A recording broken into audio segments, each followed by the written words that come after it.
Are we on, Jacob? All right, just let me know when we're on.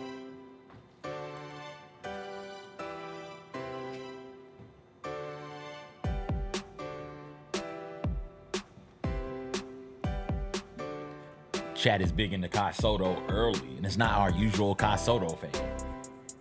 Kai Soto back? Kai Soto. But Kai Soto's arms are big as hell right now. Kai Soto is swole right now. He might be having to skip leg day because of the ACL, but he is not missing any arms. Getting that pumping. His arms is, nobody pumps like Kai Soto pumps. He looks, right now, he looks like, is he Filipino? Sure is. All right, he looks like a Filipino version of Gaston. Oh. Just all big old chest and arms. What was the song today? Frank Sinatra's My Way. You don't even have to write it down, but you can for bookkeeping's sake. It's a key? Yeah, it's a very important song. Why? It's my late father-in-law's song. Okay. We listen to a lot of Sinatra. So y'all listen to Sinatra and Gaffigan, baby. And the Mormon Tabernacle Choir's version of Hallelujah Chorus. Okay. Like 13 times in a row. But no, I turned it on and I said, oh, thanks, Tom. And Tom's favorite saying was, it's gut check time. And that feels appropriate because there have been no guts. Was that really his gut check time? In all sports, it's gut check time. It's gut check time, baby. The guts have been missing. Where are the guts? Do you have it? You're supposed to say guts. Guts. Do you remember that show? Yes. Did you watch that show? On Okay. Nickelodeon. I didn't know if that was a bit before. No, that was right at the end. Did you watch Global Guts also? No. Okay. What's that? It's Guts but global. Oh, Like cool. Guts is here in the United States, and then they do Global Guts where they grab people from all over the world, the Western world, and allow them to come in and compete. And then they kept tallies of how many first, second, and third place finishes you got. Really? As a nation, yeah. And I'm pretty sure we won. I can't remember who we beat, but you know, USA, we can do things like that. I always wanted to climb the aggro crag. And they took the aggro crag and made a super aggro crag. Always wanted to do that. Just strap me in and let me climb the crag. That would have been a time to be alive. What's up, everybody? It is Tuesday, March 4th. It's gonna be a good day, I promise. Jessica Benson with you from the Grind City Media Studios in Memphis, Tennessee. CJ Hurt behind the glass. Coming up on today's show, the Grizzlies. Whoa, all the things from last night's debacle against the Atlanta Hawks. 3 straight losses for the first time this season. Mike Wallace will join us about 20 minutes in to continue the discussion. It is a big day for Penny Hardaway's Memphis Tigers with the chance to clinch the AAC regular season title with a win tonight. Former Memphis Tiger himself, Will Coleman, will join us as he does each and every Tuesday. We'll end with some TV Tuesday, what we're watching, SNL, Running Point, Severance, The Pit, all that and more. You know what we say. It's gonna be okay. I think. Bane,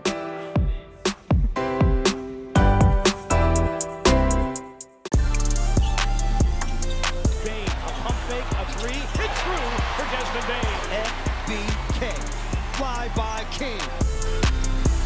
Wheels through the lane, now spins back, Ja hangs, puts it in!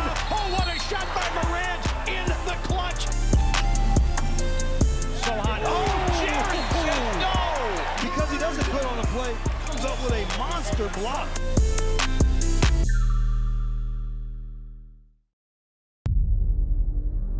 Can't wait. It's time to get it popping. It's gonna be crazy. The fans are gonna be loud. We need just energy. Behind the back to Jared for the flush! We're gonna need, the form rocking. We're gonna need, everybody in Memphis to be out there to come to support. When the fans are good, we're good. Simple as that. A Bane 3, yes sir!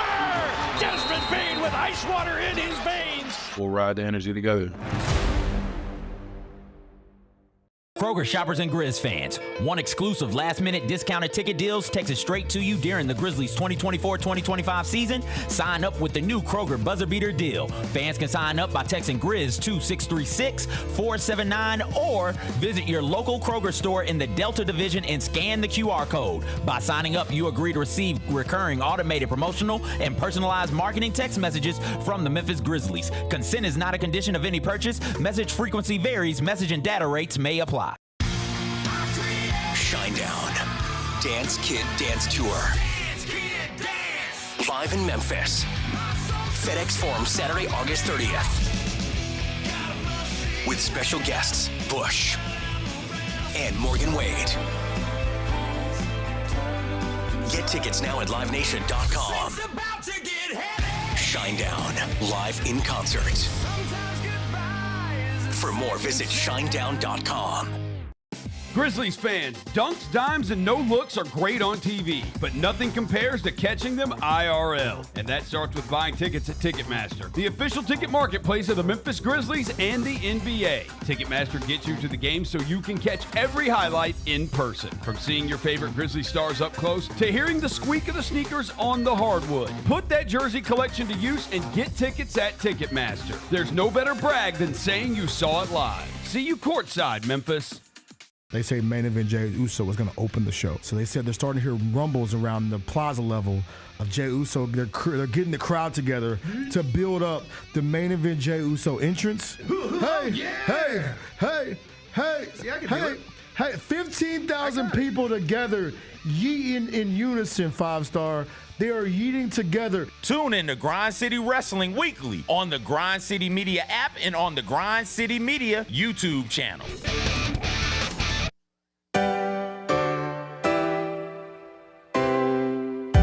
Feels great to feel the sunshine. Gotta own the day like it's all mine. Just got paid in his own time. Been working hard, I've been on the grind. I deserve this feeling, having my way. I've been on this healing. This is my day. The sun's out, let's have a little fun now. I wanna let it all out.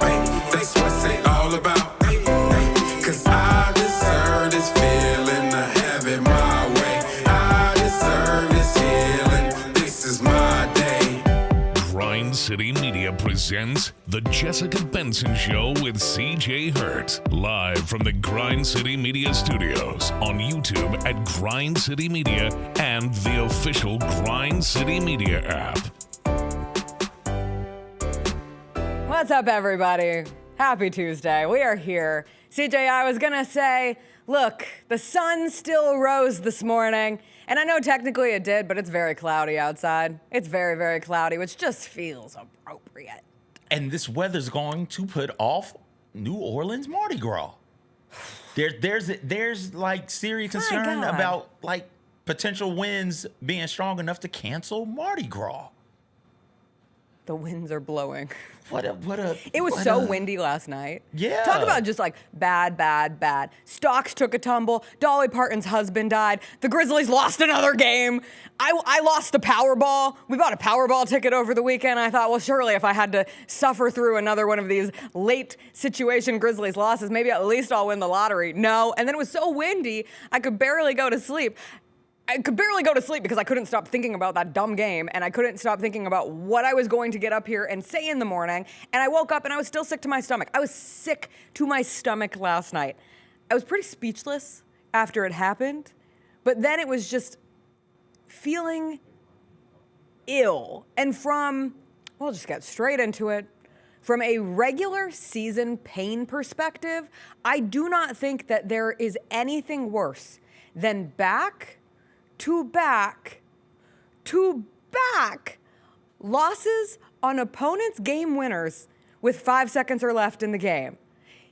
I hate to do this exposure therapy, but this is Friday night against the New York Knicks, OG Anunoby, and then Saturday night, it's De'Aaron Fox, the Spurs, who had lost 4 games in a row going into it, who were playing without Victor Wembanyama for the rest of the season, who are not trying to win the basketball game, and you lose. And then on Monday, we get to the Atlanta Hawks coming to FedEx Forum, and oopsie, it's a turnover. Of course it's a turnover. Dyson Daniels to Karis LeVert. time expires, and the Grizzlies lose. That is 3 game winners in a row from the away team at FedEx Forum. That is a special kind of pain. And you might be like me thinking, gee, has this ever happened before? Well, shout out to Sean Coleman, who always comes up with the perfect stat at the perfect time. I literally don't know how he does it so quickly. But he let us know that the Memphis Grizzlies have lost 3 straight games by 2 or less points via an opponent's game-winning shot within the final. He said 3. It was 5 seconds of the game. This is the first time an NBA team has experienced such a streak since the Seattle Supersonics in Christmas of 2002. The Supersonics don't exist anymore. 2002 was a lifetime ago. And I did go back and look at what that schedule was like for the Seattle Supersonics. It does get worse. They lost 4 games in a row by 1 score, but the first was a loss to the Tim Duncan Spurs by 2 points. But it didn't happen in the final seconds of the game. So it doesn't count in that 3-game stretch. But there are only a few number of people who know the kind of pain that the Grizzlies have experienced. And they are Ray Allen and Gary Payton and Rashard Lewis. But, oh my, I used to have this thing called a Damn It doll.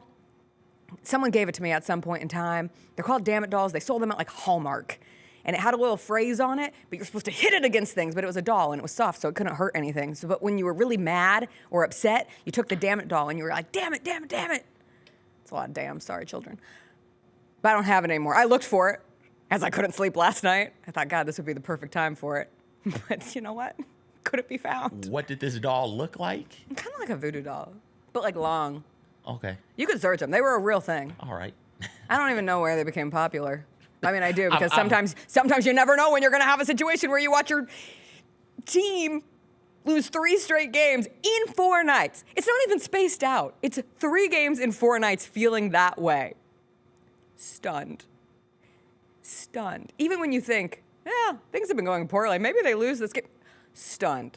Did not think it could end that way. Here's the final play on its own from last night. I don't want to watch it any more than you do, but it is what happened in the friendly confines of FedEx Forum as Desmond Bane turns it over. Listen, they got a water bottle bath. Dyson Daniels gets a water bottle bath on this court? Ugh.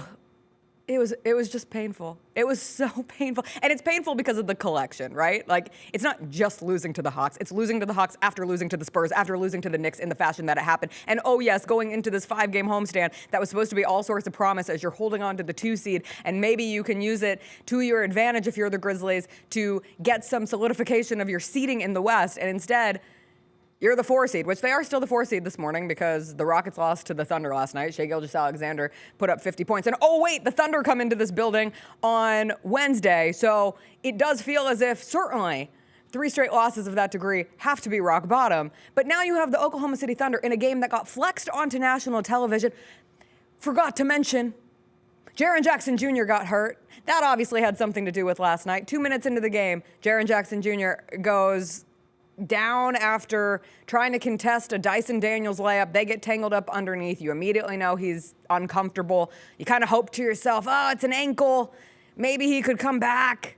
He doesn't come back. He doesn't come back to the bench, which we don't have an update on Jaren Jackson Jr. as the time of this show begins at 8:10 Central Time. Well, it looked an awful lot like a textbook we'll reevaluate in 2 weeks kind of situation. I hope that's not the case, because if we learned last night, I felt all season, if there was one player who could not get injured, it was Jaren Jackson Jr., because it is so difficult to replace everything that he does, the offensive leap forward that he's taken, but mostly what he does on defense. And you saw what happens to that Grizzlies defense if Jaren Jackson Jr. is not in the equation. Granted, he was in the equation on Saturday as well when the Grizzlies gave up 46 points in a second quarter, giving up 42 points in a second quarter to the Hawks last night. The Jaren thing just stinks because he'd played 59 straight games. If you count last night, even though it was just 2 minutes, he gets the start. It counts on the stats. 59 straight starts. He has to get to 65 for the end of the season NBA awards. 22 games left in the season.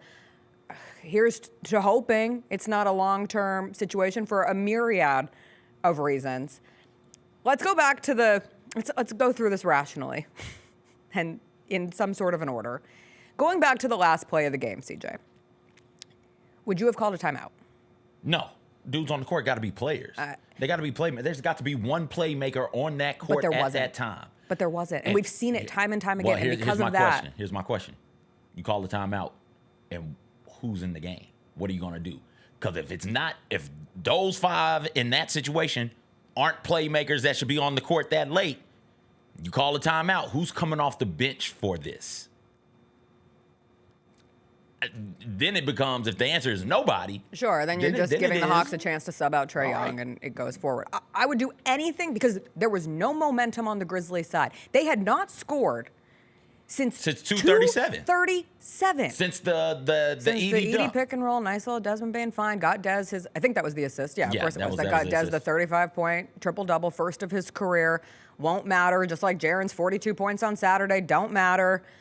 Because then you have 2 turnovers in a row from Desmond Bane between the travel and the Dyson Daniels. But the thing is, throw in there the turnover by Wells. Throw in there the I go back to when they were up 13, and Vince Williams Jr. has 2 turnovers in a row. Just immediately. In a row. Speaking of I go back to G.G. Jackson stepping Jr., out of bounds baseline. Speaking of Vince Williams Jr., that shot clock grenade, 5 seconds left, and he's running in, taking a contested floater from behind the free throw line. Mm-hmm. That was the other one. So you got, let's see if my math is correct. You got 3 turnovers from Bane, that goofy shot from Vince that was kind of forced, but it was still a goofy shot. You got the Wells turnover that was by review. The Hawks reviewed it. They got the win there. And then you had a tough Desmond Bane step back 2.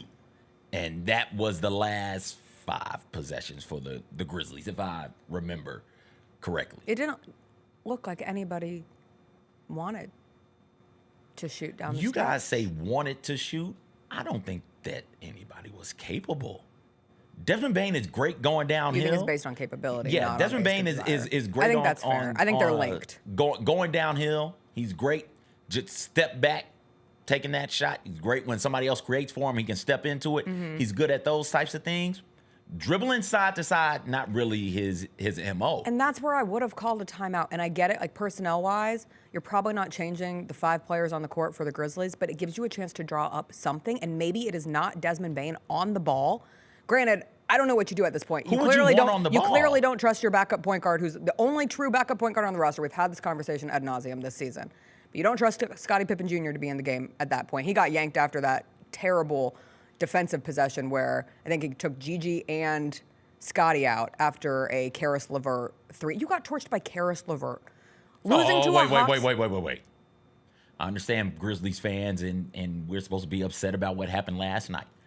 But it is March, damn it. You put some respect on LeVert, one of the great March performances in Michigan basketball history. We will not slander him in that sort of a way. Okay, how about Zachary Risichet?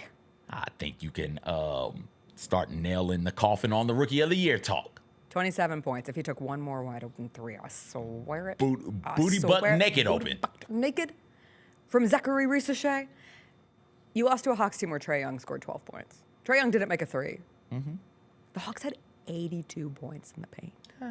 82 points in the paint. And it makes sense that it ends on a turnover because, once again, they had 20 turnovers. And the Hawks had 29 points off of the turnovers. You are not valuing the basketball. It has been a theme of the season. And when you look at the 3 straight losses and how each of them came down, it illuminates individual issues that expand outside of the singular moment of the end of those games. How many wide open 3s have we seen this season, including the OG Anunoby 3? How many defensive lapses have we seen this season, or strange defensive decisions that lead to the De'Aaron Fox jumper at the end of the Spurs game? And how many turnovers have we watched and come in here the morning after a game and had to say, well, maybe the Grizzlies would have either won or had an easier time winning if they didn't turn the ball over X amount of times with 20-plus points coming off of those turnovers from the other team. And that was the case last night. This isn't a Hawks team that's in the upper echelon of the Eastern Conference. They're barely fighting for their play-in lives. They had lost 5 of their last 7. They traded DeAndre Hunter at the All-Star break, or at the trade deadline, and he's thriving in Cleveland. They traded Bogdan Bogdanović to the Clippers. They didn't find anyone to add. And granted, there are some fun young pieces with this Hawks team. But you're the Grizzlies. You're not supposed to be losing this right now. Why not? Because this was now you get to the point where you say, Why not? Because you've seen it happen. So you can no longer bank on how you go into this homestand. Looking at this homestand, it was, okay, you have 3 games against the Suns, the Spurs, and the Hawks. You're hoping to go 3-2 because then you have the Knicks and the Thunder, but maybe you get revenge on the Knicks, so then it's 4-1. Or maybe if you lose to the Knicks, you come back and you get the big one that's been, again, flexed onto national television for the purpose of, at the time, thinking it's 1 versus 2 in the West, and now it's not. And Ja didn't play last night, which is a bummer. I think that's my point. I'm sorry for cutting you off. Good. You seem like you want to get into the Ja thing, but before you do, like if it's not Ja, Dez, and Jaren, this team is what it is at this point. We know what everybody is. And not only was it not Ja, Dez, and, well, no Ja and no Jaren, Dez was out there, there was also no Santi. Yes. And so if I asked you, hey, rank these players right now in terms of just a playmaker, I'm assuming Santi would be everybody's top 5, right? So you're down 3 of those. Yeah, it's going to be hard to win when you're talking about G.G. Jackson and Vince Williams Jr., who hadn't played a whole lot of basketball in their careers, certainly not this year. You're talking about somebody in Zach Edey and Jalen Wells who just got to the NBA, needing them to do things that they're not accustomed to doing at this level. Sure, you got the 35, 10, and 10 from Dez, which is great, but somebody else needed to step up, and there was nobody else around. All of these losses are telling me so much about the role players right now. And that is, kind of damning, sort of an indictment. It becomes a situation where you have 3 losses like this. It feels terrible. Everybody is searching for somebody to blame. 10 out of 10 times in sports, it starts with coming after the head coach. This is how it works. That's what a head coach does. Like, they know that a part of the job is being at the forefront of criticism when it comes down the stretch. And I'm not excusing. Certainly there have been situations over the last 3 games that have been incredibly frustrating to watch. But there's also bigger issues. Like, it's how the team is playing. It's the turnovers. It's not being ready for those moments. It's not being in a position where, and some of this goes into coaching too, but where you are confident going at, if you're Desmond Bane, you're older than Dyson Daniels. You've got more experience on it. Why is that, what do they call him, the Great Barrier Thief? His name's Dyson. There's a vacuum pun right there. Like, I don't know what we're doing. I get that he's from Australia, but like, you could work something with Dyson. Women's History Month, and the woman's thinking about vacuuming. I like it. You know, I'm always cleaning. Always cleaning. That's me. That's what they say in Women's History Month. But where you're not like, oh, of course Dyson Daniels, who leads the league in steals, ends that game with a steal and leads to the Hawks getting a win. But I can't help but also watch that game and think, God, I sure would wonder what Marcus Smart would do in a situation like this. And I get it. We got to the point where there were so many missed games that it felt like a runaway train and it was never going to happen. And that decision gets made for financial reasons long term, and we'll see how it ultimately plays out. He has played in Washington. He's played in 5 of the last 6 games. Now, I saw one of his stat lines. It was like 2 of 7 from the field. He wasn't always efficient. But right now, there is no tone setter out there who is going out with this team and saying, we are not losing this way again. We are not putting ourselves in a position where we're giving up a 42-point second quarter that leads to the Hawks scoring 70 points in the first half. That is back-to-back games where you've given up 70 points in the first half to a team that should not be sniffing 70 points in a half. And the fact that there was a hope that it would be Vince Williams Jr., and I know he had the quote to DeMichael Cole yesterday that he's only feeling 80% health right now. So there's still some growth to be had there. G.G. Jackson is young. By no means is this an indictment on the forever future of G.G., but he has looked lost at times defensively. Jalen Wells is a rookie. All of that is going to play into this notion of the depth at that position is a little scary as we enter the final stretch of the regular season and looking towards the playoffs. That's hard. But like, who's lighting into this team right now? Desmond Bane's trying, but that's not who he is. He's been good at the motivation. He's been good at the clapping, getting everyone back into it. Luke Kennard was like stunned at the end of that game last night, as all of us were. But it was Dez who took him from the scorer's table, was like, on to the next, got to keep going. And of course they have to keep going. There's another game on Wednesday. This is not the end of the season. It's March 4th. There's still over a month left in the regular season. By God, if the Grizzlies go out and beat the Thunder, that's all anyone wants. Go beat the Thunder on Wednesday.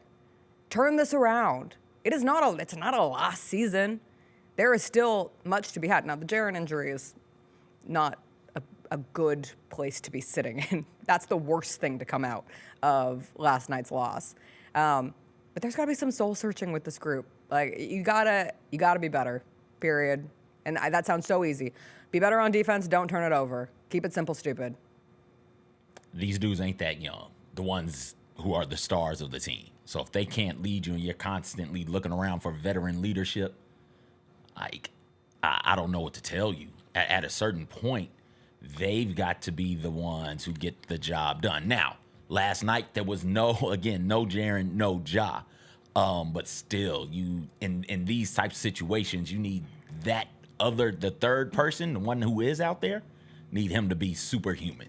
Because that's what it's going to take. And it is not 35, 10, and 10. It's not 42, right? It's something incredible, spectacular. And those three have got to find it in themselves to get this team where they want to go. And that's because the front office has made it clear that we believe in these three guys and we favor developing players and getting developed talent, and eventually they'll get there, over somebody who's coming in already ready to go.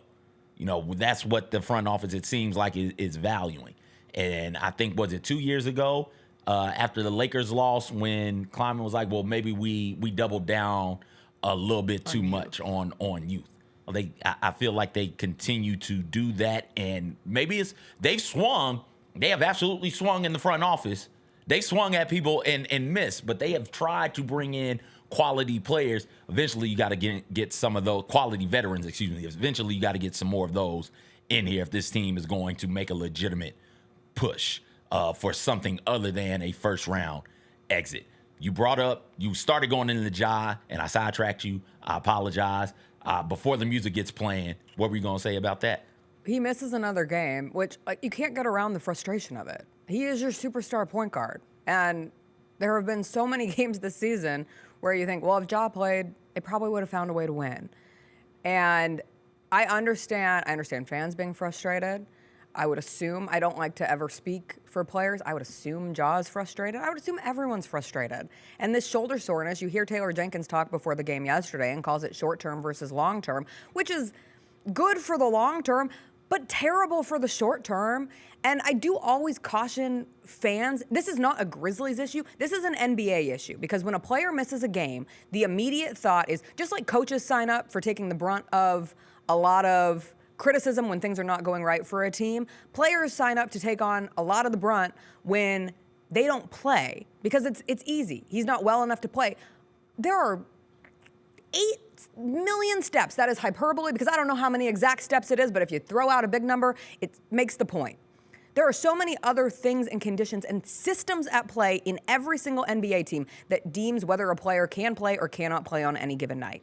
It is not always a player coming and saying, hey, I don't feel well tonight, I'm not going to give it a go. In fact, rarely is that the case. There are so many factors that go in to, can this player play? And if the ultimate goal is for Ja Morant to stay healthy during the postseason, I would imagine that factors in. Does it make it any less frustrating? No, of course it doesn't.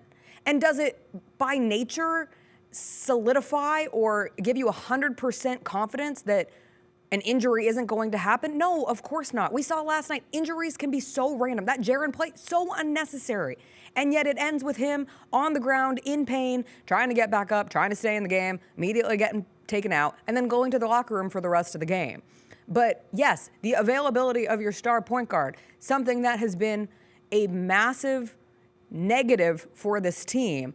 But I will always caution fans from going all in on this player has to play. This player doesn't want to play. That's not always true. You don't know every decision that goes into it. We did this last year with Joel Embiid, where it was, hey, he's got to play. He's ducking people. Why is he not out there more? Why is he not playing? Joel Embiid pushed through an injury he shouldn't have, and now the dude can't walk.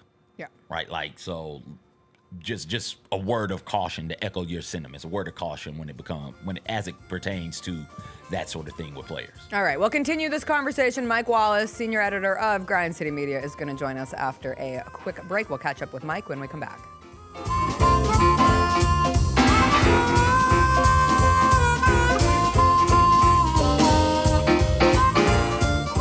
We touched on this earlier, the panel here, about what really has been the mainstay of the Grizzlies, and that's Jaren Jackson Jr. Trip has just been awesome. He's posting guys up. He's stronger than he's ever been. He's physical, and he's scoring all type of ways. Hey, Grizzlies fans, be sure to tune in to Grizzbeat, where the panel and I break down all things Grizzlies and take a look at the rest of the NBA as well. The show is live every Wednesday, 2 p.m. on YouTube at Grind City Media and the official Grind City Media app.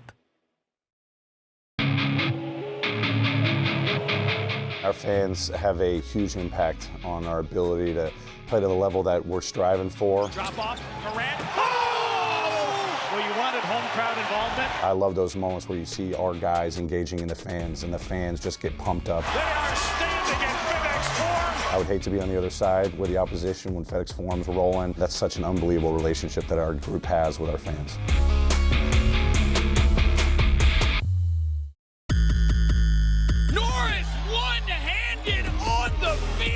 If you go to a hustle game, you're going to see a very fast-paced game. A lot of action, both offensively, defensively. Nice rejection right there. In a great environment at the Landers Center. You could bring family there, kids are running around. Down the lane and one for Zion Poland. And then you're going to see a lot of talented basketball players competing at a high level.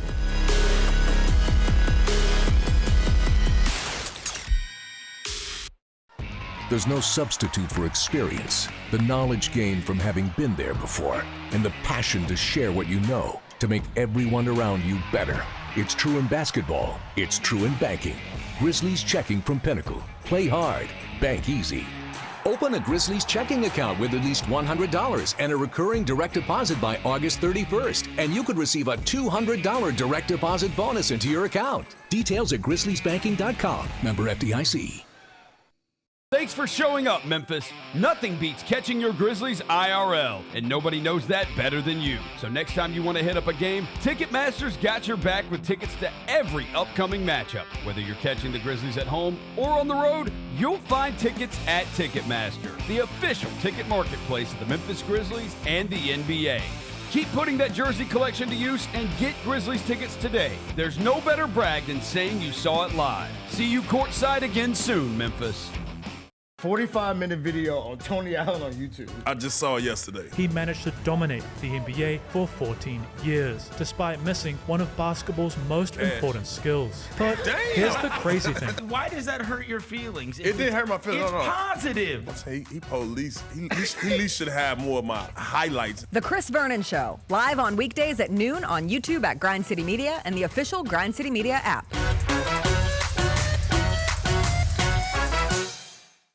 What teams do you think, other than Chiefs and Eagles, are going to be teams to reckon with next season? I think the Ravens, the 49ers, the Bills, the Lions. I think the Falcons are going to be good next year. Well, y'all have had like 4 straight losing record seasons. So. Yeah, the question is, can you just get 2 guys on defense? They scored 38 against the friggin' Panthers and lost the last week of the season. You got to get some stops. The Odds Couple, live at 2 p.m. on YouTube at Grind City Media and the official Grind City Media app.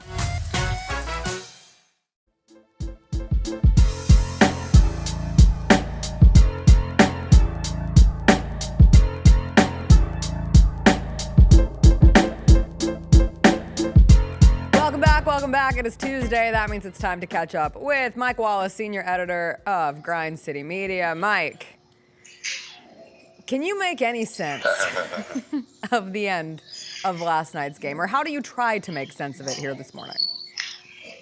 You can't. You can't make any sense of it. It's just the randomness of the NBA. It's unfortunate. It's gut-wrenching.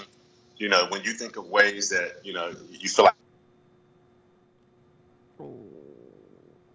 Oh, he's frozen. Oh, he's frozen. Push through internet. All right, while we try to get him back, okay.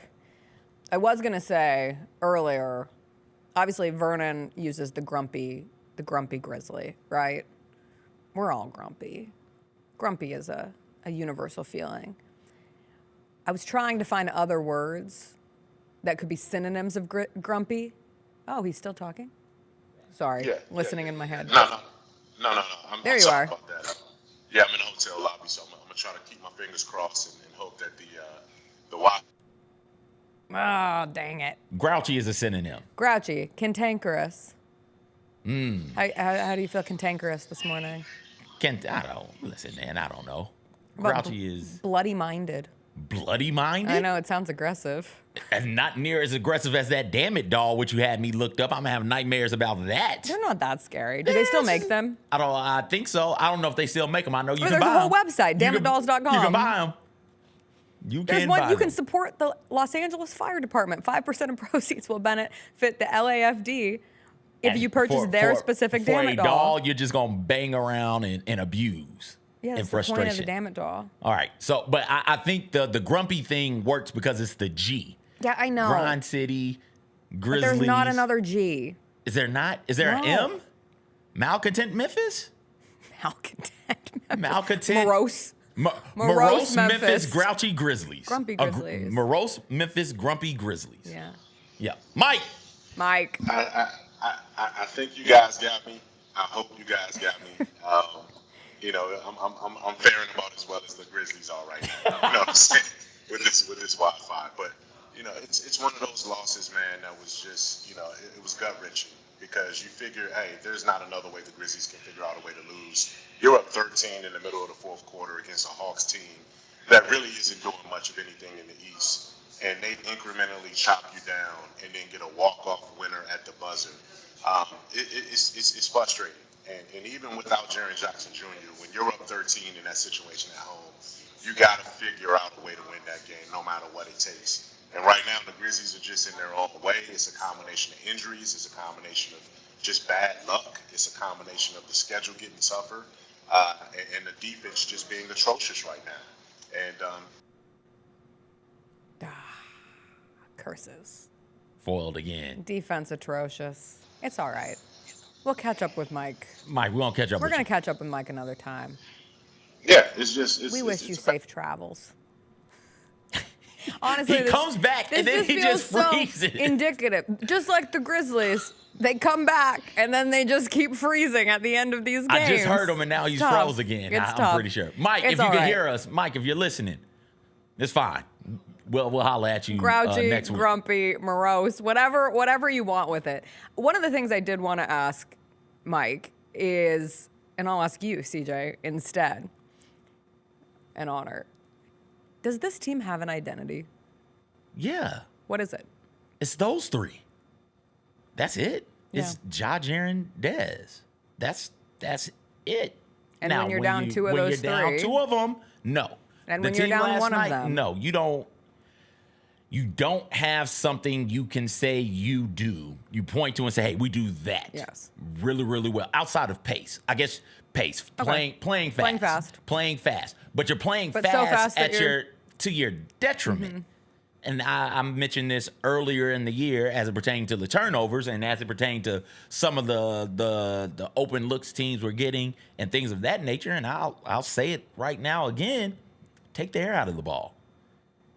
What's the point of if it's not going to help you win? And I think playing fast absolutely helps you win, but playing too fast can be to your detriment. Take the air out of the ball. You don't have to lead the league in pace. Be like a top 8 team in pace. If that means that you're cutting down on possessions and unforced errors and turnovers while also still being able to give your all defensively and not give teams as many possessions on the offensive end, I think that would bode well for you. This Grizzlies team, and I had this thought last night, reminds me of some of these super fast college football teams where they say, hey, come hell or high water, we're gonna go. And you end up doing that, and it hurts your defense because your defense isn't getting in football. Your defense isn't getting enough time to rest. And then they come on the football field, they're playing a whole lot of snaps as well. And those fast teams in college football end up having some of the worst defenses in college football because the time of possession gets thrown all out of whack. And I think the Grizzlies are falling victim to that as well, where, hey, you know what? If you cut down on some of those possessions, maybe you come out of there with a win. You cut down on like two possessions. You cut down on 2 possessions, you can come out of there with the win. Then you don't have to worry about the late Desmond Bain turnover or the Vince Williams one-footed runner from beyond 3-point line with a player who's got a hand on the ball and Vince is just throwing it up and praying. Right? You don't have to worry about those things if those extra possessions aren't there in the game. I agree.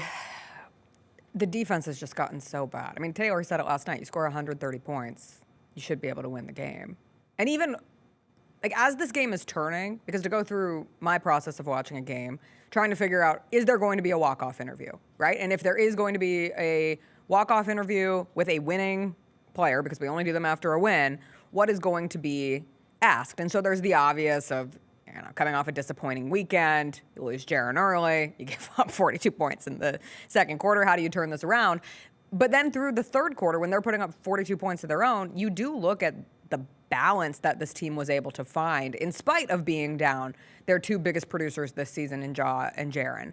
And not only is it's not like Desmond Bane, yes, he carried a lot of that third quarter, 18 of his 35 in the third, but suddenly you look down and there's 7 players in double figures. There's 8 players with 3 or more assists last night. And that level of balance was a necessity. I did think things slowed down to a degree out of necessity later in the game. But then it was just a mess. Then it was like, here's ISO. Here's another ISO. Nothing can happen. ISOs that weren't working. I've said the things I've said about Zach Edey. All right, what the hell is the point of having him if you're not going to force feed him from time to time? And when they did force feed him last night, like if the Grizzlies win that game, one of the things we're talking about far earlier than 38 minutes into the show is there were some nice moments from Zach Edey where it felt like the offense slowed down for him. That feels important for his game. Get the ball back down and just realize you're bigger than everybody else out there, and you can finish. There's not enough of it, especially in a game like last night where it felt the size advantage was there. That's where, too, if Jaren hadn't gotten hurt, really felt like the kind of game where Jaren Jackson Jr. could have just gone off, both defensively and offensively. And so why Zach Edey has not been able to fit, and I know he's had his struggles and has had times struggled to catch the ball in transition, all of those things are true, but last night there wasn't a better option.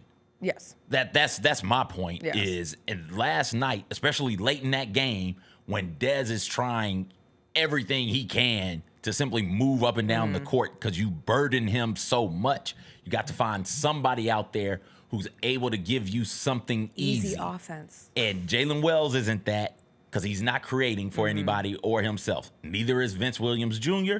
I thought Luke Kennard was going to be that. Yeah. But he didn't even get the ball. He didn't even touch the ball. So maybe Luke ran away from the ball on the topic of people who didn't want the ball late. Zach Edey and Desmond Bane, instead of just run that Edey pick and roll. Everybody get away. Here comes this pick and roll, and you've got to screen as the ball. And this is where people don't understand the art of screening from both the screener and the ball handler standpoint.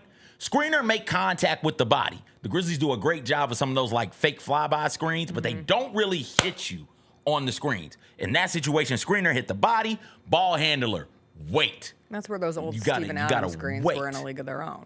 Steven Adams is he's an elite screener. We don't talk enough about the elite screeners of this game. Screener. But Desmond Bane, ball handler, wait, let the screener get set, and then go. And I think there was some frustrations on a couple of off-ball screens yesterday. They showed Taylor Jenkins on camera after the 5-second call, and he's like, you got to run him off of the screen. I think he was yelling at Kennard or somebody like that. So you got to know how to set the screen and use the screen. And then once the roll happens, now you swing. Edey's down on the block now. Give him the ball. Everybody get ready. Edey take 2 dribbles. Go into the hook. I could live last night. I could live with an Edey hook. I could. And eventually the Hawks will double. The Hawks will say, oh, no, this dude is 7'4". Swarm down on Let's Edey. go down there and get him, and then you can swing, kick the ball out. And then that's where Jalen Wells shines. Or Vince Williams Jr., who finally hit a couple threes last night. And his ability to stay on the court greatly improves. What did you think of Taylor going with Gigi out of the half instead of Vince? Is the pecking order... It's Jalen, who's the starter, and then Vince Gigi or Gigi Vince? I think it's Vince Gigi. Sure, Gigi started, Vince closed because you got the situation that you had. Gigi played more minutes, is why Gigi played a season high 28, and Vince played 25. You got the situation that you had with Roddy, LaRavia, and I forget who that other perimeter wing was. Maybe Conchar. I can't remember. Probably Conchar. Where it is somebody. Zaire. Oh. Where it was somebody take this. Yes. Somebody be good enough to warrant me not playing the other one in these moments. Does feel similar to That's what this feels like. And neither one of them, to this point, for reasons, there are valid reasons why, but I'm past the point of caring why right now, because it's 21 games left in the season. We're almost into the last 20 games of the season. Now it's go time if you're a Grizzlies team who at one point was second in the West, one of the best home records in the NBA still. I thought this was a team that was going to at least get to a conference semifinals. You know, I thought it was at least a team guaranteed to host the first round of the playoffs. Hey, here we go. So if that's what you are, one of them, it doesn't matter which one. I don't care which one. But one of them has got to be good enough to take those minutes from the other guy. And right now, they just aren't. So as far as the pecking order goes, I think that it's Vince. Like, he'll get first crack at it. And then if Vince does things like back-to-back unforced turnovers, then you run quick pull, run GG in. And then if Vince steps out of bounds, if GG steps out of bounds baseline, run the other one. Then they go with the next. Which is the frustrating part about all of this. None of it feels good right now. That's not coaching. That's them. Correct. That's the players. Not stepping into the moment and being ready to be the go-to option. Before we turn over to Tigers talk, did want to get your take. Upcoming Grizzlies schedule. It's a little spooky. The Thunder come to town on Wednesday. Can they do it, CJ? That's tomorrow night. Sure, why not? Okay, great. Sure. Get one more win on the home court. No, I am curious. The Grizzlies play the Mavs on Friday, which feels like a gift of a game. Nothing is a gift of a game anymore. I stepped into that building on Saturday and I said, these are the games the rest of the way of the regular season that are unfortunate because the only way they're interesting is if the Grizzlies somehow end up losing and then they lose to the Spurs and I come back on Monday and I'm like, another game here against the Atlanta Hawks where the only way this is really interesting is if, oh God, the Grizzlies are facing their first 3-game losing streak of the season coming out of this one. So I won't say that again. However, facing a Mavericks team that the big storyline that came out of the NBA last night, Shai Gilgeous-Alexander had another 50-piece for the Thunder, which plays into tomorrow's matchup. But Kyrie Irving went down for the Mavs, who have just had horrific injury trouble since trading Luka Doncic to the Los Angeles Lakers. Kyrie went down with what looked like a knee injury. He had to be helped off the court, but first he was helped to the free throw line where he took the free throws. Very Kobe-esque, standing ovation. Not a lot can get Mavs fans to really feel something at this point, but watching Kyrie go out of his way to make sure that he took these shots before ultimately having to get helped off the court, I thought it was a sweet moment. You're over there. Why are we giving goofy. Kobe credit for being a basketball player? Everybody does this. But not everybody can do it. This isn't Kobe-esque. This is what they do. Didn't Klay Thompson do this? Yes. The answer is yes. Klay absolutely did this. I feel like Kevin Durant has done this. KD tried to do it. I think they took him off. Kyrie does it. Okay, yeah, but that separates. That's what separates a Kyrie, a KD, a Kobe from player whoever who goes down with an ankle injury. I can't think of a player who's getting fouled and has 2 free throws who can move one leg, who's not walking to the free throw line to shoot the free throw. I can't think of one. Somebody help me out. I'm sure that there is. I can't think of one. It's great. It's tough. I'm not saying that it's not tough. All I'm saying is, why the hell are we giving Bean the credit for that? Right? Like it was players before him who was doing it. It's been players throughout the history of basketball doing it.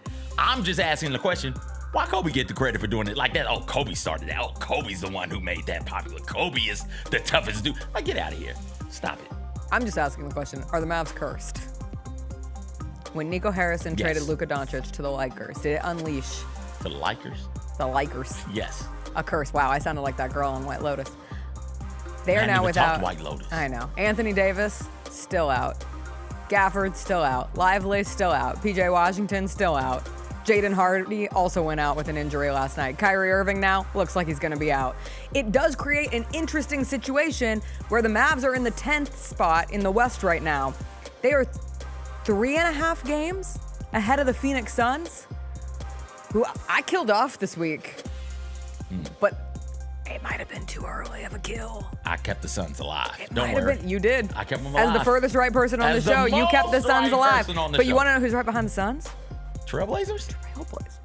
And they won again last night. I saw that. Anthony Simons had a hell of a game. Oh, all right. Yeah. That's why the play-in is so much fun. But the Grizzlies get the Suns again next Monday. Then it's 4 games in 6 nights here at FedEx Forum. Suns Monday, Jazz Wednesday, Cavs Friday, and Heat Saturday. And that's Tony Allen's jersey retirement night, is that Saturday, March 15th game against the Heat. Got to turn it around. Got to face the adversity. Got to get off the mat. All those platitudes fall short today. We'll see how they respond tomorrow. Gut check time. Gut check time. I'm going to tell them it's gut check time. Think they'll take it well? No. All right. We've got the other men's basketball team in this city to talk about because Will Coleman has just walked in the studio, and the Memphis Tigers have the chance to lock up their first ever AAC regular season title tonight when they face UTSA in San Antonio. We'll get into that with Will when we come back.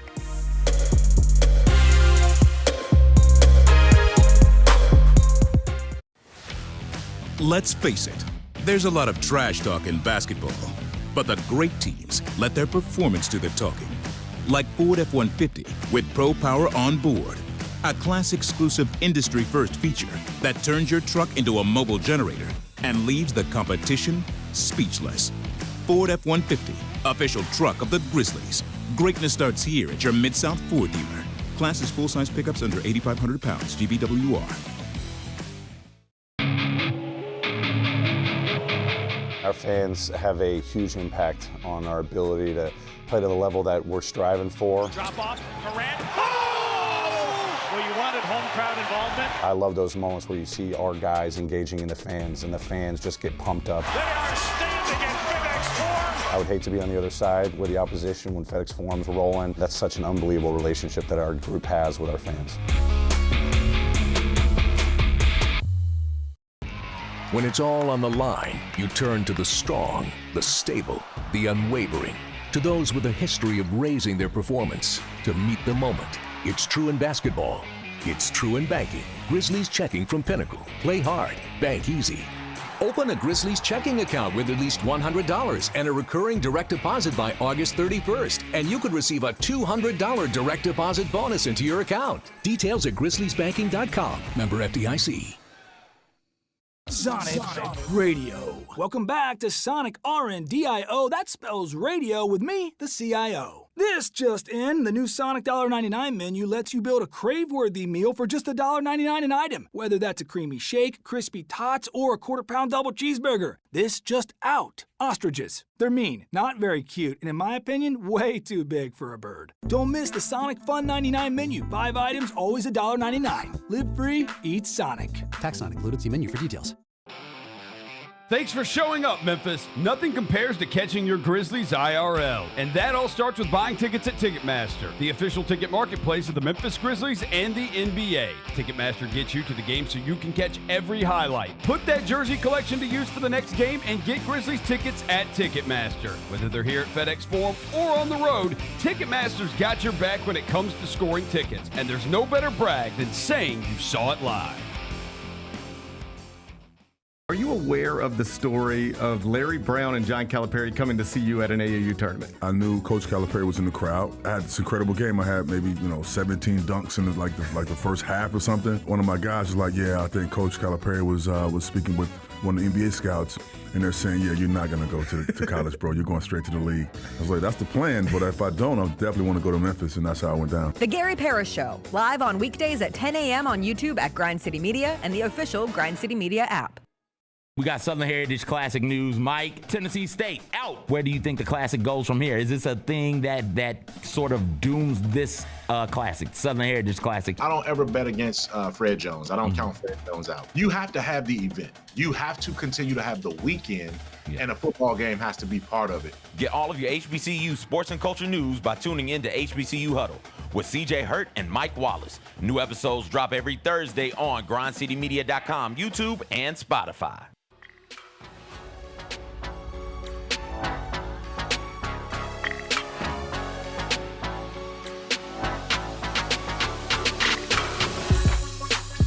Welcome back on this Tuesday.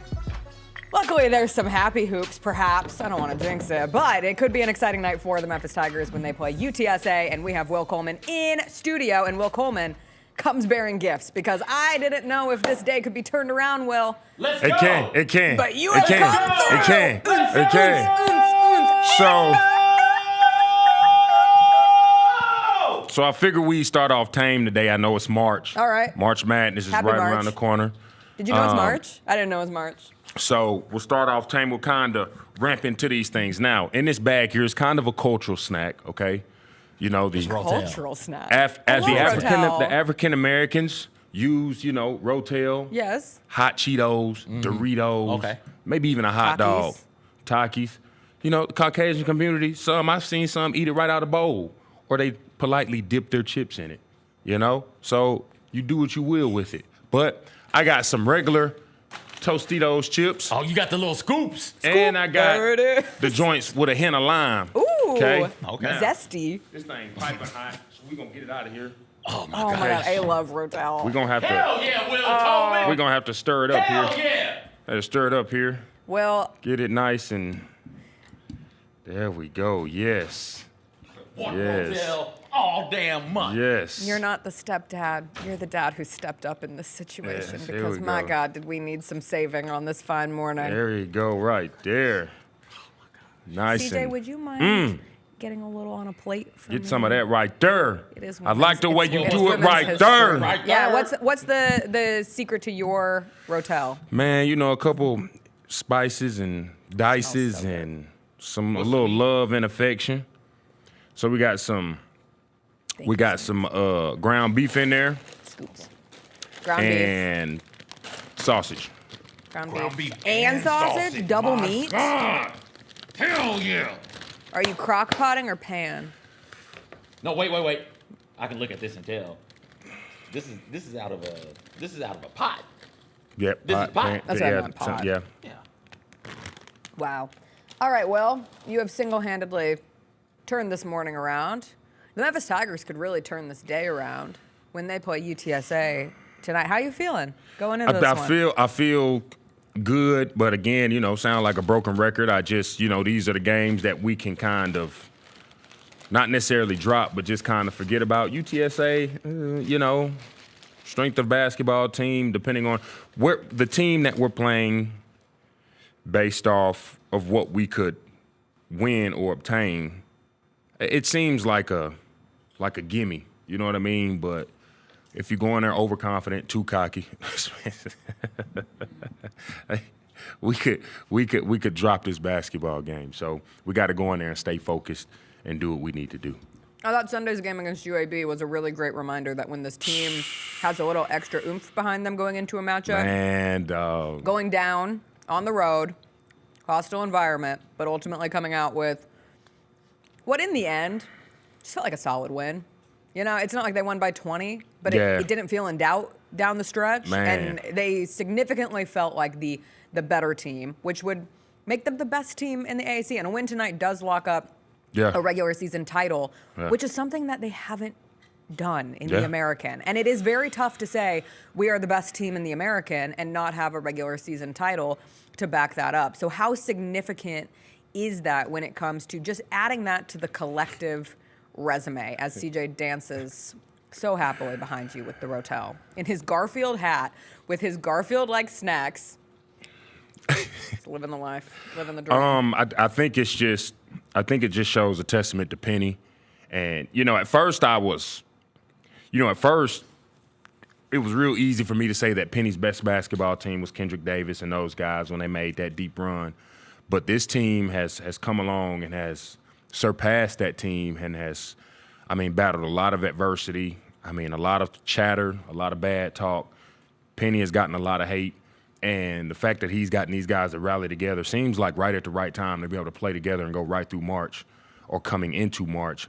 It seems, it's magical, if you will. You know what I mean? And being able to do what he did down at UAB, because they were ready for us down at UAB. They did their homework, but they just, whoever it was the best disciplined team ended up winning in terms of not just necessarily us, but any team in that situation, whoever is the best discipline because both of them were very talented teams.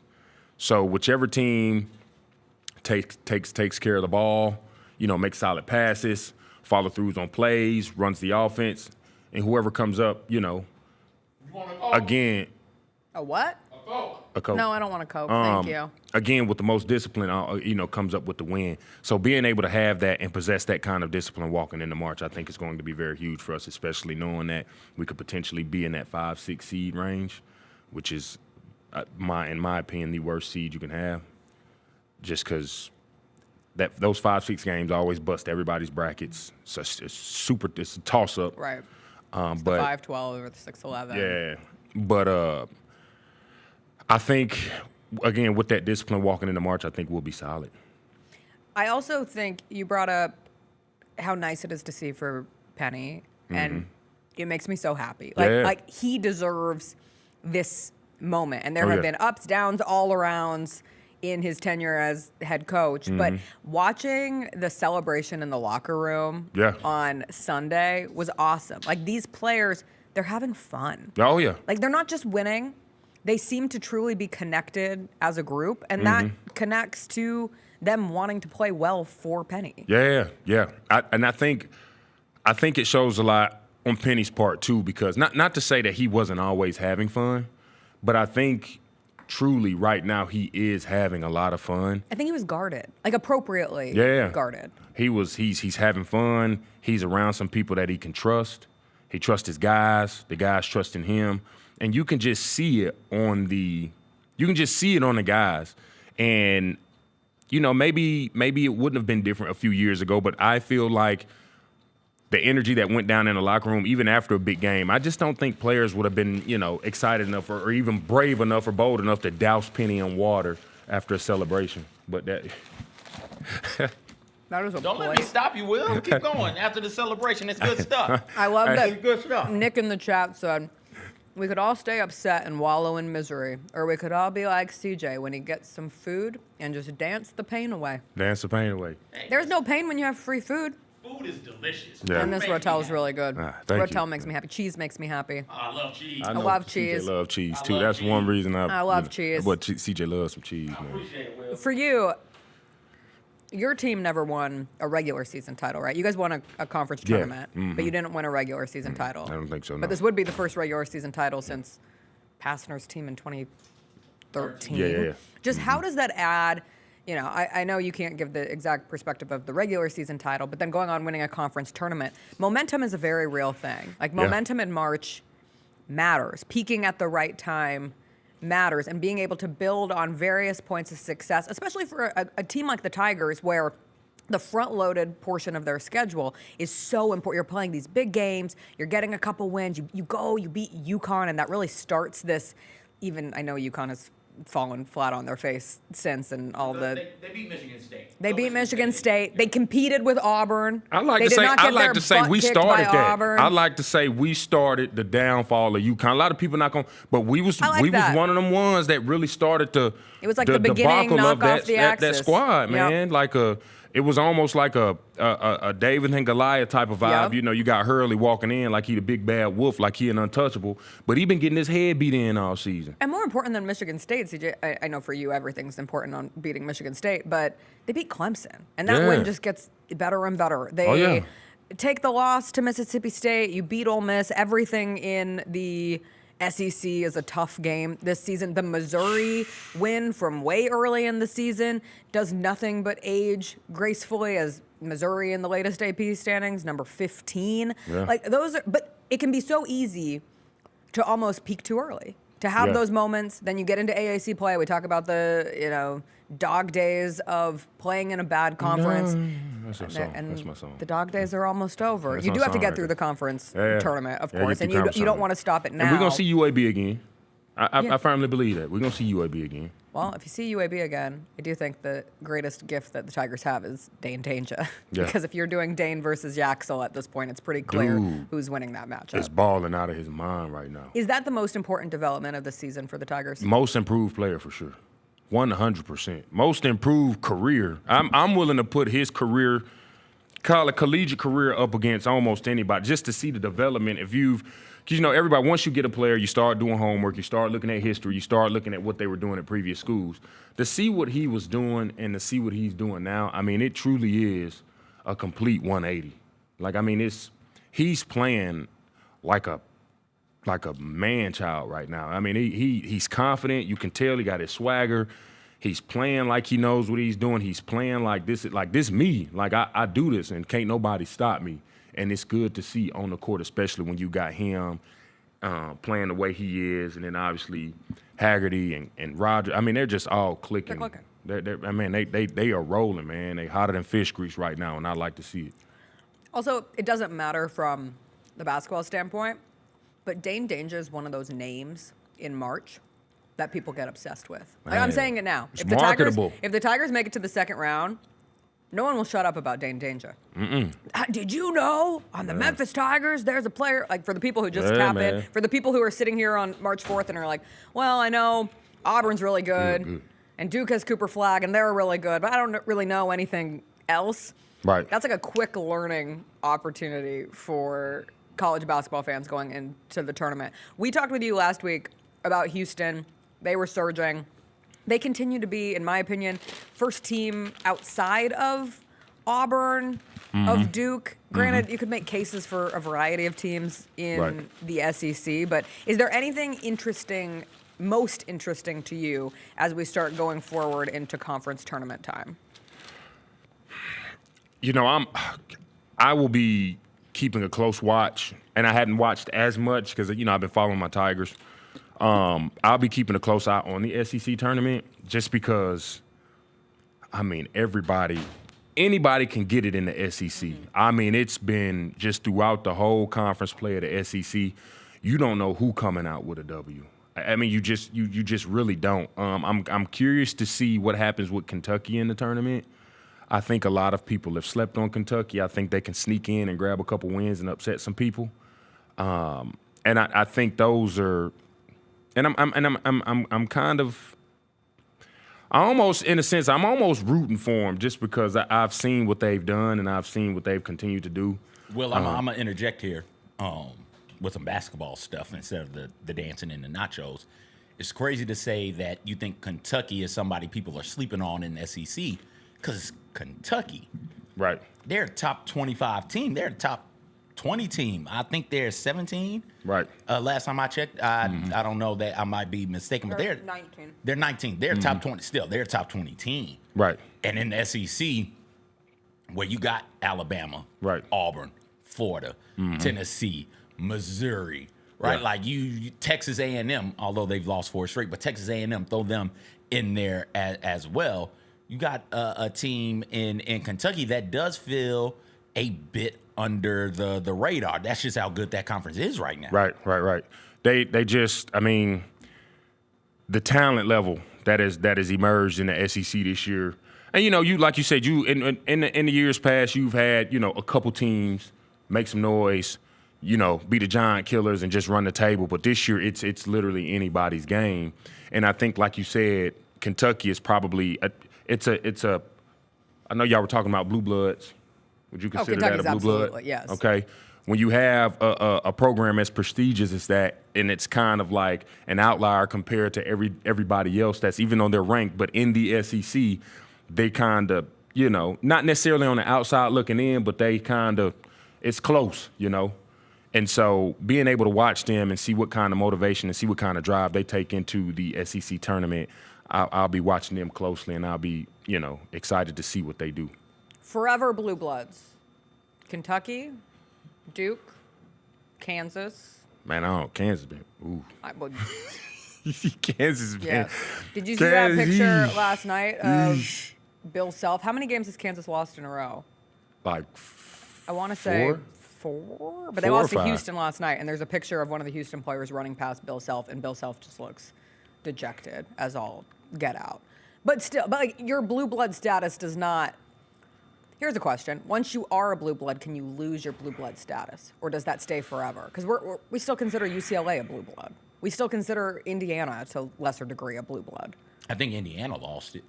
You think they lost? I think Indiana has. I don't think UCLA has. Okay. Because UCLA has, post Wooden, still done some pretty good things. UNC, another one. What about they been getting their head beat in too? Michigan State, not one of those? How many championships do they have? One. Just one? I mean, maybe two. They got one with Magic, right? That's right. Okay. Do you have to obtain a certain amount of championships to be considered? Like what is I feel like this is a relative term depending on who you talking to or which analyst you talking to. What makes a blue blood? Like what are It's the prerequisites? It gets the people going. There just has to be a general feeling of exclusivity with that team, or the program. Like it carries a weight with it, and oftentimes it is attached to how many trips to a Final Four, how many appearances. You have to have at least one championship, at least. But I think normally you have to have two. Okay, to be solidified. To be solidified. Okay.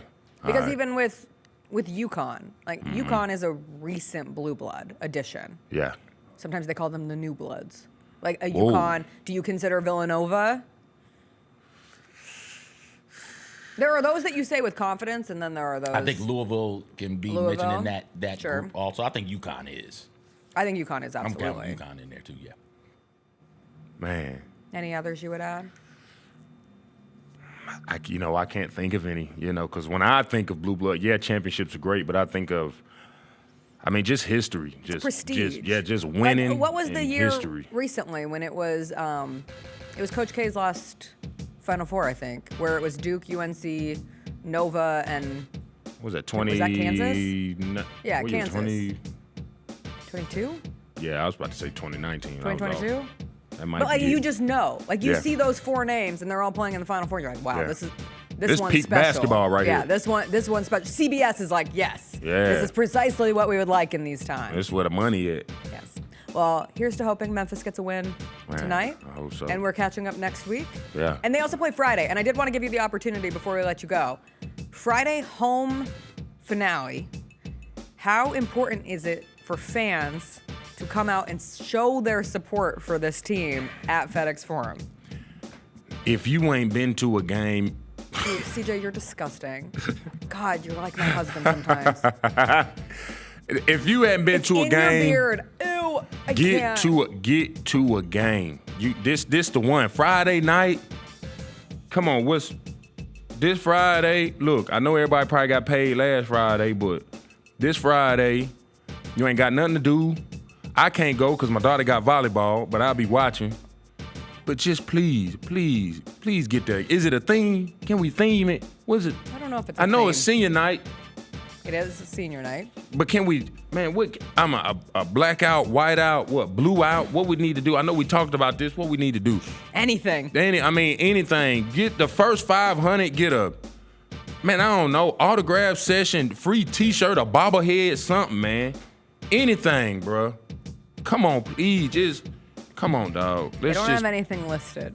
They TBD need to get, theme. who I need to call? Stamp this, clip, make some bobbleheads, something. First 1,000 people get a, I don't know, who you want bobblehead? I want some more of that Rotel, Will. Hey. First 1,000 people get some more Will's Rotel. Hey, we throw some Rotel in there too. It's a good theme. Rotel night. Former Memphis Tiger Will Coleman's Rotel will be in the plaza. He doesn't have a food license, but it's okay. Just come through. Scoop Just it come up. through. Just get a scoop, man. Grab That's some all chips, good. just scoop it up. Man, we good. Rotel. All right, Rotel, Will. man. Appreciate you. We'll take a quick break. We'll come back. I don't know if I can work with CJ anymore. I'll decide during the break. We'll do some TV Tuesday. What we're watching. All things television when we come back. Oh, you might have?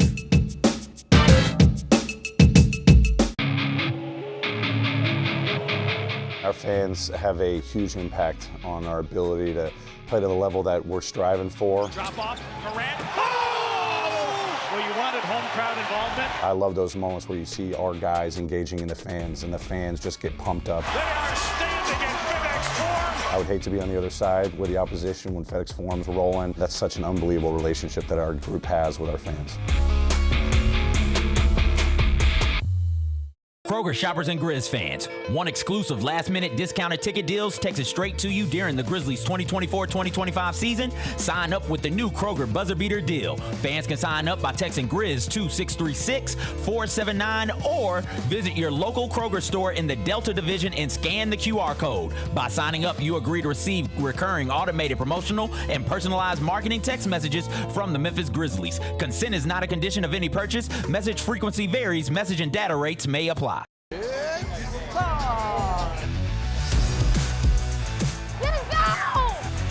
Bain drives. Oh, yeah.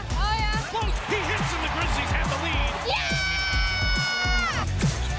Jarrett with a knockaway. Good defense. Durant attacking, spinning, hanging, and hitting. Let's go.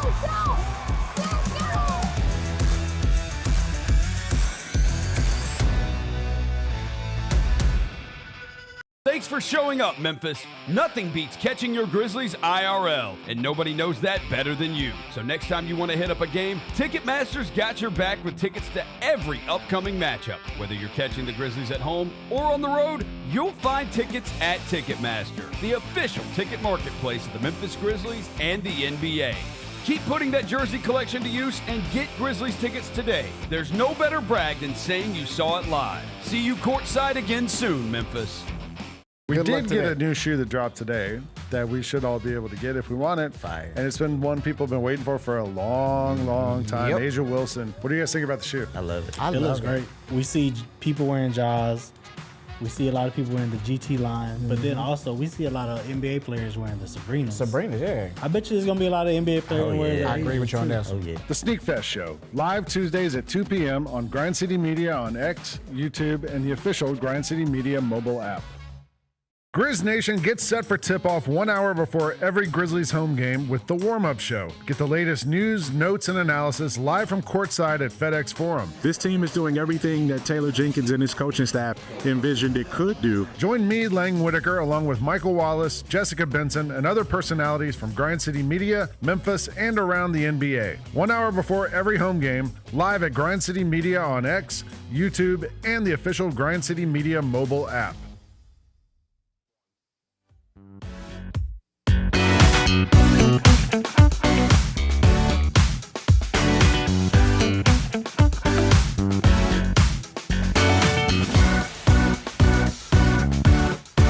Why do men lick their plates? It's a question I ask in Women's History Month. Jacob is emphatically saying we don't. He's a monster, direct quote. That's good to know. What are you I talking also about? ended up with a plate licker, and I Is it still hate food it. on the plate? I hate. There is nothing Why that is would a I more let that go? consistent. I love my husband with all my heart, but if there is one thing I could change about him instantly, it would be, please, for the love of all that is holy, stop licking the plate, stop licking the bowl. We will be in a restaurant. We will be in a That's why nice the plates are hard. restaurant. It's hard to not lick plates if you're not in And a restaurant. he'll go, look away. I'm like, you sick F word. Is it food? There's still food. We're not licking just I'm sorry. plates. We're not walking Are you around starving? the IKEA just licking random plates in IKEA. You lick spoons. You lick knives. You lick forks. Fine. It's the same thing. No, it is not. There It is is the a same thing. vast difference between a utensil and a serving plate, I am a man. bowl, You be whatever. a man. It's disgusting. We men over here. When you did that, and oh god, and there's still cheese in your beard. Just a little something for later. That's Later. That's the whole reason to have a beer. A little flavor You smell saver. like beef and cheese. Just Literally, because it's in your beard. Yes. Rotel. It's good stuff. Don't hate me because you can't grow a beard. Grow your beard out. Try me. Grow your beard out. Try me. I have one singular whisker that comes like every month and a half, and sometimes I'll forget about it. I'm like, oh, there it is. You ever strum it? No, I like to pull it out. It's really fun. Yeah, that's strumming it. Oh, Just yeah. pull it And down then a I'm little like, Oh, and then you yank it. it's a good time. All right. Yeah, no, you didn't lick bowls in your house? Like your mama No. bakes a cake, or your dad bakes I a have cake? manners. And they never gave you the bowl to lick? Yeah, but I would always. But that's different. That's different. Now here we go. Here it is being different all of a sudden. It's fine when you do it. It's a different. problem when I do it. It's fine if you lick the bowl. That's a thing. Mm-hmm. That's a trope. Okay. a habit, a socially acceptable thing is when baking, everybody knows you get to lick the bowl. Or more importantly, I never licked the bowl. I'd lick the spoon. And you would use the spoon to get all the excess batter up, and then you would lick the spoon, which takes me back to there is a difference between you're only utensils child. and bowls. See, in my household, one got the spoon, one got the bowl. You never licked a pudding cup? I used to lick a pudding cup clean. Just all up in there. Just Thank you for not imitating that. I just really did not need that to further the tragedy of this morning. Jessica, look away. All up in there. Just get all up in the cup. Jello? The Jello cups? You never my mom used to pack those, and sometimes we wouldn't have a spoon. Well, hell, what am I going to do? How am I going to get this Jello? I would take it as like a shooter, which I didn't know I was doing at the time. Well, I use my tongue, man. Just get up in there. Let's go. There's nothing wrong. People out there who lick your plates clean, you are doing the right thing. Everybody else is in the wrong here. Wrong. Lick your plate, Jacob. I wish that Chris watched this portion of the show because he would be standing ovation. No, don't encourage him. We're trying to. I'm not encouraging him. He's doing it on his own. I can't change him, but I can't encourage better behavior. That's not I've been bad trying behavior. my hardest for years and years and years. Listen, between the Grizzlies losing a third straight game and you having cheese in your beard after licking a plate live on camera, if I didn't think that I could be any more depressed. Where's the cheese? Dolly Parton's husband died. R.I.P. And it made me really sad. Dolly Parton was married to her wonderful husband, Carl Dean, who passed away March 3rd in Nashville at the age of 82. They were married for 60 years. And it was such a beautiful love story. Carl Dean, never in the spotlight, rarely was even seen. And they met at a wishy-washy laundromat. What a meet cute for Dolly and her husband. The day she moved to Nashville at 18. And they stayed together for 60 years. And I just think it's beautiful. And it makes me so sad. And please, please, Dolly, we can't lose you right now. We cannot lose you to a broken heart. Is this it? We cannot lose Dolly Parton to a broken heart. How many celebrities have died? I can't do it. I cannot. I cannot do it. Yesterday, I don't know how I got to this part, but when I was looking up to see how old Dolly Parton was, it came up with another list of celebrities. Here it is, who are like close in age. And I started recognizing how horrific the upcoming onslaught of eventually time comes for everyone. That is the circle of life, and it moves us all. Dolly's 79. Willie Nelson's 91. Willie Nelson's coming to Memphis in June, and I'm actually really bummed that I'm out of town. It's at the Botanic Gardens. He and Bob Dylan. Oh. I would go see that at this point just to be like, I saw Willie Nelson, I saw Bob Dylan. My girl Cher is 78. It's gonna be a sad day on this show. Reba, 69. Jane Nice. Fonda, 87. Those are the ones that connect to Dolly on the other people of this age range. We can't lose her. You lick in these trying times. You lick yogurt lids? Shut up. This is serious. Yes, it I is. do lick yogurt lids. I haven't had a yogurt lid to lick, though, in a long time. So I don't know what I would do in today's day and age. You lick that damn lid is what you do. What's the difference in the lid and the plate? Your tongue is coming out to lick both My of favorite those. thing about Dolly and Carl, R.I.P., is that Jolene, which is often seen as like a anti-cheating song, like it was an inside joke between her and her husband because there was like a flirty bank teller named Jolene who would always flirt with him, and so they created a joke. And I think the secret to a long-term, long-standing relationship is as many inside jokes as possible, especially when they're about something like that. Like if you can joke about it where there's some flirt who's trying to get with your husband, but it's just that a joke, and then you go and make a song about it, and it becomes one of the greatest hits of all time, and has now been recycled by Beyonce in 2025. It has no end. Like Jolene will always have staying power in the music industry, and it was just a joke. It's like, hey, that girl's giving you flirty eyes every time we go to get money out of the bank. Inside jokes work because both people have an affinity to one another, and that's what, like It's a a true, beautiful genuine love for one another. I hate it for Dolly. I hate it for their family. Thoughts and prayers go out to them. It can't be easy right now. Please don't die. Stop trying to kill I'm her not, off. but we see this happen all the time where like true love, it's so hard for the other person to continue on. That's my dream. You read The Notebook one too many times. Calm down. That's I not how it just goes. saw Gina Rowlands died this year, and so it popped Who? up in the in memoriam. Gina Rowland. Who was she? The actress who played the older woman in The Notebook. Okay. She's a famous actress. Got you. But they used the clip from The Notebook. And I thought she died because of love. No, she just died in the movie. Yeah. Okay. Yeah. Sorry. That's not how it goes. It kind of is. There's so many stories where it's like, she died and 2 days later her husband. I thought that's what we were getting with. I'm not going to go into it. The most recent thing with Gene Hackman and his wife. We still don't know the answers to any of that. But like, it happens enough where you think, oh, this person was so heartbroken that they can't make it anymore. Because when you're with someone that long, what's life without that person? All right, what are you watching right now on television? Do you got anything more important to discuss than what I'm watching? Because if you do, let's Not do really. that. Okay, Beastars then. Still making my way through the final season of Beastars. And it's taken a weird little turn, Jessica. It is a show about predators and prey trying to think Zootopia, but grown. Okay. Right? All right, so you got Zootopia in your mind. And you've got the ills that the predators have perpetrated against the prey. They're all living together. And Jessica, they have gone from segregation to like together. Okay. When you're together, you start lovemaking. That's true. And so now we're getting abominations. We're getting these mixed species characters popping out here.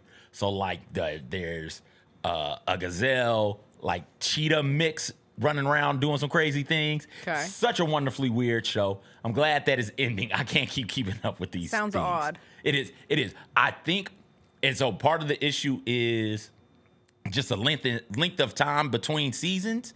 I'm going to, when I finish this season, go all the way back to the beginning, watch it start to finish, and just boom, knock it out, sit down. I think it's something that is really, really weird, but you'll like it.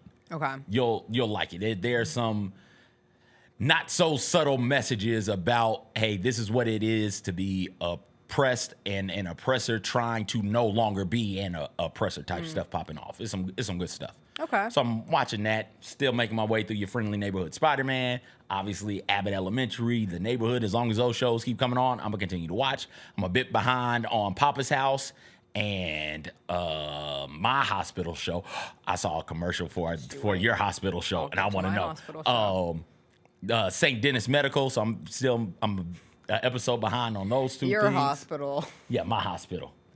I only visit one hospital. What time is it now? It's the Pit. It's 3 p.m. Well, So it's about to be 4 p.m. on Friday. They've only got Thursday. 3 hours left. I know. I'm really of the upset shift. about it. I'm really upset about it. All right, so who comes in doing what? There's a whole like anti-masker versus someone who offered the person's kid a mask and she gets punched in the face, which is wild. Loses a tooth and the tooth gets implanted into the hand. So then the person who's the anti-masker, who's also an anti-vaxxer, has to decide if she wants to get like antibiotics to essentially make sure you don't get rabies from the tooth that's implanted into your hand. I saw something that said Kennedy was telling people, hey, go ahead and get that measles vaccine. You know what, actually? You know what? Go ahead. You know what? Go ahead, though. It comes off of like the episode before was so sad. That's the episode that made me and everybody else who watched it cry. And so the episode spends a lot of time like decompressing from such a horrific thing of losing a child in a emergency room. And there's basically a speech at one point where Dr. Robbie is like, basically, bury your feelings, get over it. We still have work to do. But it's said like very nicely, but I did think it perfectly encapsulated how difficult it is to be a doctor, a surgeon, a nurse, an ER nurse specifically, because the nature of having to turn over from something that traumatizing of watching cannot be, like 9 out of 10 people aren't built for that job. And so it's remarkable the ones who are, and I'm so appreciative for those people. There's this guy who's been waiting for a million episodes at this point, it feels like, and he's really cranky. Like he needs to be seen, but he's still in the waiting room. And I get it, those waiting rooms, it feels like you're there forever. But then at the end, spoiler, he comes around, sees one of the nurses like taking a smoke break, and he punches her in the face. He just punches her in the face. He's like, enjoy your break. Ain't nothing wrong He's with him. a giant POS through the entirety of it. We had like a trafficking victim where they were trying to give her an out, but like she won't take it. But she'll be back. She'll be back. I thought we were gonna get the school shooting victims coming in at the end, but instead it was the punching of the nurse in the face. So we're still waiting for the reemergence of boy who had a list of multiple girls that he wanted to kill. What if the season ends and that guy just goes away? That's crazy. There's been they used it in the preview, and they went to the mom who is like once again trying to figure out if there's like one more step that she can take to find him, whatever. Had an ecstasy overdose from the festival. I told you the festival was going to keep coming back. Oh, the festival. So did you know that if you OD on ecstasy, MDMA, as it's called, I don't know what it is. Never heard Just of her. in the show. Yeah. Molly. Who? That's a song. What? Tiger's looking for Molly. I remember Molly. They like submerge them in a tub because they have to get their body temperature down Yeah. before they can start doing other things. Oh, we learned that in Bad Boys too. That's true. We learned that in Bad Boys too. Same Yeah. situation. There's some fights between the doctors occurring, which is always a nice little added on. Anyway, The Pit is fantastic. I think of all my shows that I watched this week, The Traitors ended on a cliffhanger, and I'm really upset about it. White Lotus, I haven't been able to watch the most recent episode. I'm behind on it. Severance got really good. The last episode of Severance was tremendous and finally fleshed out the story of the main character's wife, who is kind of like the impetus of him deciding to be severed in the first place. To be severed is to put a chip in your brain where you're going to work and your innie goes to work, but your consciousness outside of that doesn't have to go through the workday. And it basically cuts the time of your consciousness down. And he's so devastated about losing his wife. Like, he wants as little time functioning as possible. Okay. But we've been teased where, like, the first season ends with this idea of, well, maybe she's not dead after all. This gives the whole story of the two of them. And I'm not spoiling this episode because I know some people still haven't watched it. But I do think the notion of, would you, if given the opportunity, to put a chip in your brain? I'm already saying no because I think it's freaky. But I think this chip exists to ultimately give people the option to never experience pain, boredom, monotonous, tedious tasks that they don't want to do ever again.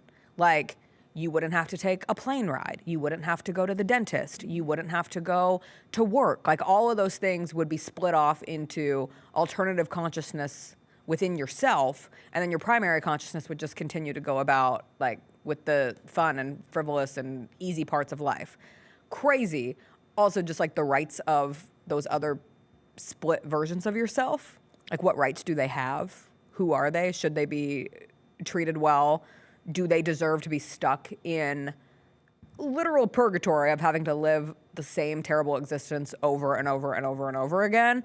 It's a fascinating concept as we sit here in this shifting world of AI and just, you have technology, but what should you do with that technology? The ethics around different improvements and findings in technology. The show is good again. I needed something big to happen, and it did. I think I'd use it so that I wouldn't, like, as the Grizzlies start giving away one of those big quarters. That's what I said last night. I said, I want my innie. I want my innie to watch the rest of this. Finish that, dog. I certainly wanted my innie to host the post-game show last night. I have nothing to say. I wish that there had been a camera on the crowd, and I wish that I just happened to be in the back. Like, I don't need a Jess cam. I'm not asking for that. But I just wanted to see how dejected I looked in that moment. I was so excited. I was like, finally, we're gonna have a walk-off interview again. Who's it gonna be? I don't know. It's always a surprise. And then there was no surprise. But my innie could have handled it better than my Audi did. TV's great. It's cool. Hey, MVPs get to go to the Tony Allen documentary screening tonight. Oh, nice. I'm going to be there. Nice. Tony Allen's going to be there. Chris Vernon's going to be there. Zach Randolph's going to be there. Michael Blevins, director of the documentary, is going to be there. Very excited to have the opportunity to watch that and lead the panel following tonight's showing. But for the general public, that documentary drops Thursday night, so be prepared for that. It's no spoilers. It's pretty great. We will be back tomorrow. Don't we know how this thing goes? I don't know. He's born. He goes to Oklahoma State. He wins a championship with the Celtics. It doesn't go from he was born to he goes to And Oklahoma then- State. There's a lot in there. And then he takes over. And it's everybody becomes that the you get to hear grandfather. from. I think the most fun thing is who ends up doing the interviews for these. Yeah. And with Tony, everybody wanted to do the interview for him. So there's a ton of huge names throughout his career, throughout the entirety of the NBA. Anyway, it'll be fun. We'll be back tomorrow. I can't promise it'll be fun, but we'll try our best to preview Grizzlies Thunder. I'm going to come in with reasons of positivity tomorrow. Okay. Because I'm positive. I don't know if you know this. And if it's Wednesday, and if you can make it through Wednesday, you're going to make it through the end of the week. Thank you, Jacob. Bye. Making me late